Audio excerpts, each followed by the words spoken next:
Good morning, BST. My name is Elijah Abdul Sayed, and welcome to this episode of BST Talks. Hello, Cowboys. I'm the co-host of this podcast, Brady Volkman, and welcome to this episode of BST Talks, What to Study for Finals and AP Tests, Part 3. Today, we will interview Mr. Fallon, Mr. Rogers, and Ms. Christensen. First, we will interview Mr. Fallon, who teaches BST's AP Physics.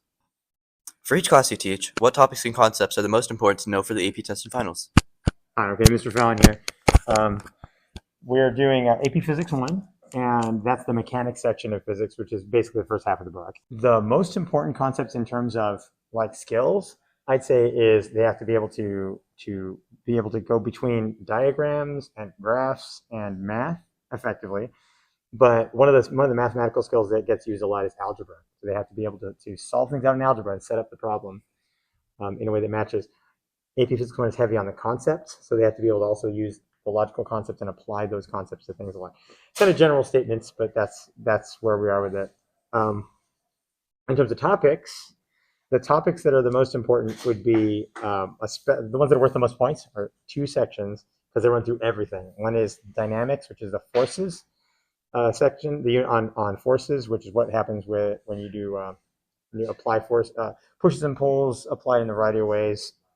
Comes up all the time when you analyze in terms of pushes and pulls.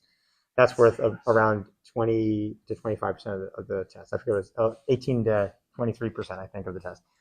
An equally large amount is the energy section. And energy stuff in like all the sciences, that's a big chunk of physics too. And applying those two concepts are the biggest chunks, I'd say, of what we have on the test.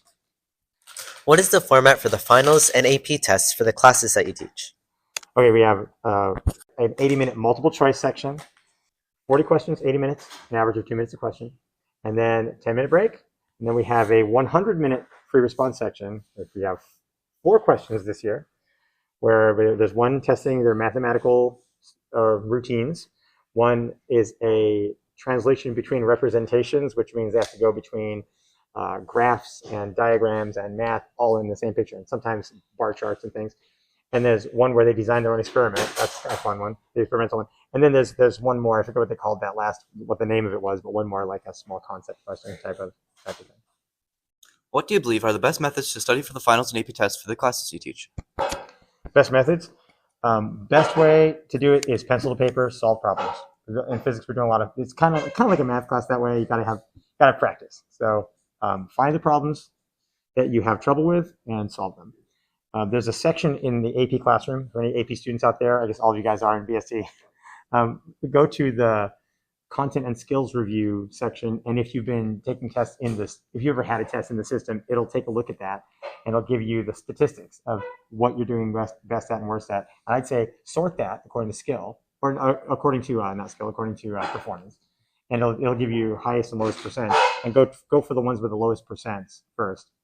No.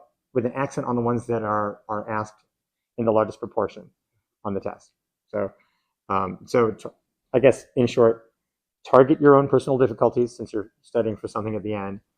It's like a final assessment. And in physics, it's all about solving problems. Get out a whiteboard or a pen, pencil, and paper or something like that and solve. It's your best bet. Is there anything else that you would like to say?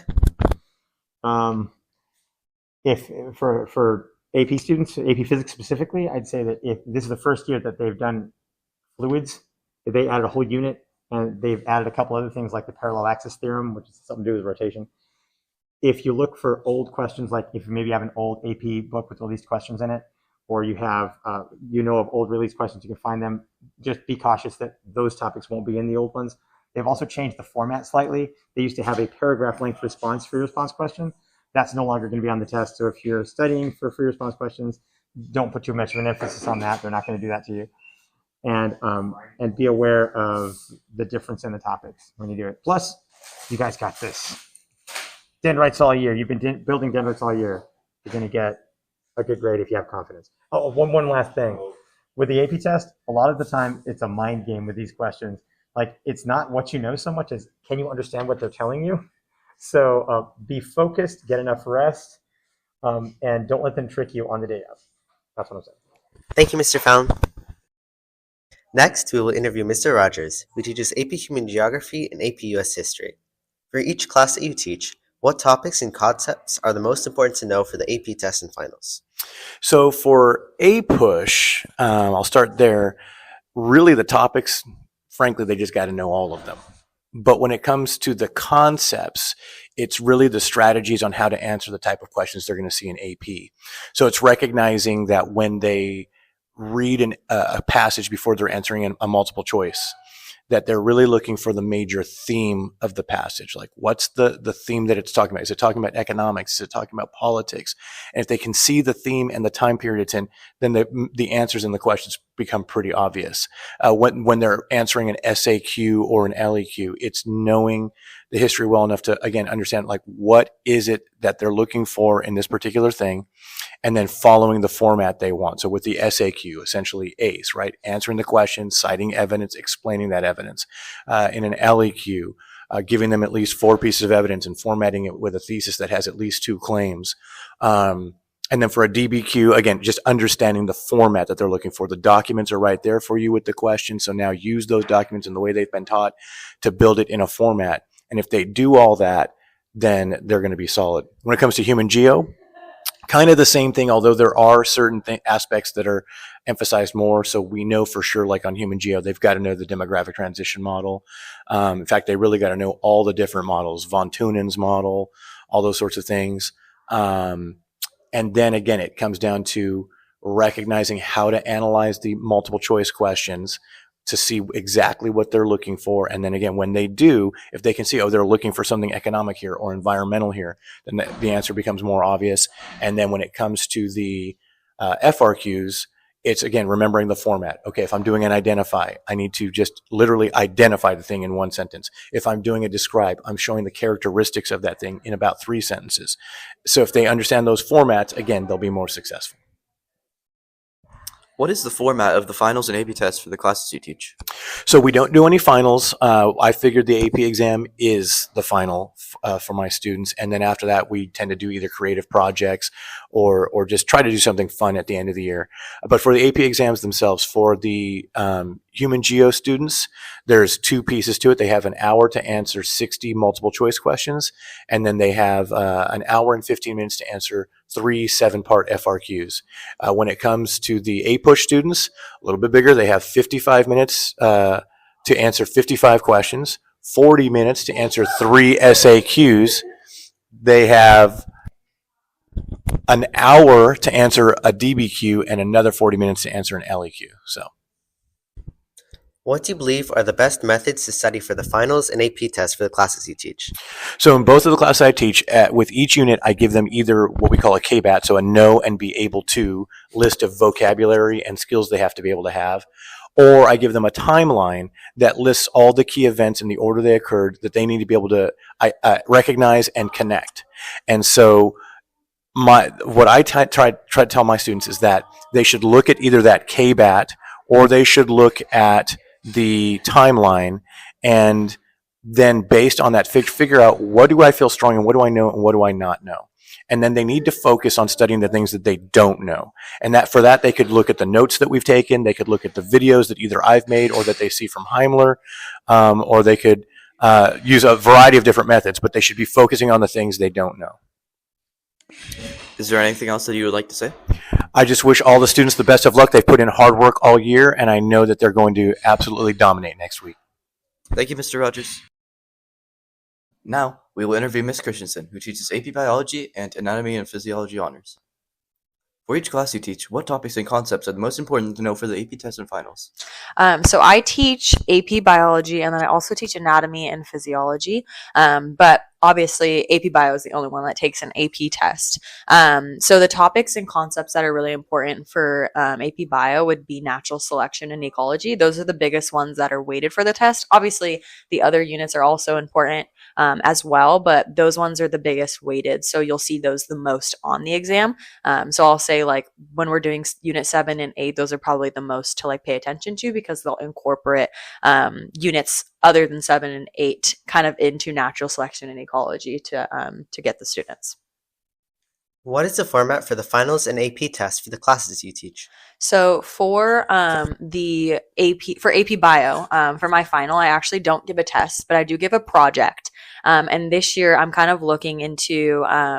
So what my students do basically is they make a book. So I'll buy these like blank books for my students, and they make a AP Bio inspired book. So I'll give them like a topic like osmosis or diffusion, and they'll have to make like little characters in osmosis. So it'll be like Ozzy the water molecule or something like that, and they'll make a story that's kind of centered around osmosis where they can teach like a third to fifth grader about osmosis indirectly, but it's kind of a little bit kid friendly in a way. And I'm looking into getting those books donated to Africa this year because that's something I'm really interested in. I've always wanted to teach over there, and be just a helpful tool to the kids in Africa because their education system is just I guess not the same as over here.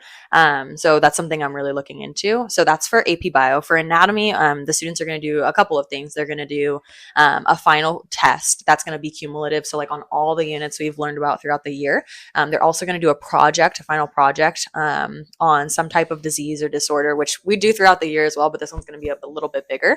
And so, yeah, those are basically what they do besides for AP Bio. They're going to take that, obviously, that AP test, but I don't want them to take another test after their AP test because that's a little too much. So that's why I kind of give that project for the book, and I give them about 2 weeks to work on it in class. What do you believe are the best methods to study for the finals and AP tests for the classes you teach? So as far as anatomy, my students all have the slides and the notes, obviously, but we do one pagers and review guides for every unit.